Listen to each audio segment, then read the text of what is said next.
si Rosette Cuenco, 29 years old, is teaching AA. Ako po ay may dalawang anak, 6 years old and 3 months old. Sa panganay ko po, since birth hanggang 5 years old po, nagdede pa rin po sa akin. Nagtuloy-tuloy po yung pagpapa-breastfeed ko dahil po wala po akong work noon.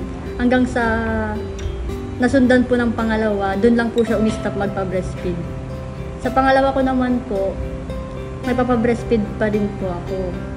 Sabi po ng 6 years old na panganay ko, dapat daw po hindi na po ako nanganak sa pangalawa ko kasi para daw hindi na po siya nag-stop magdede.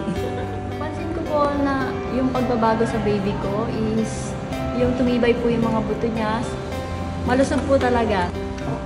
Malaking tulong po sa akin yung lactation room kasi po every time na napupul po yung breast milk ko, nagpupunta po ako sa lactation room para po mag-express.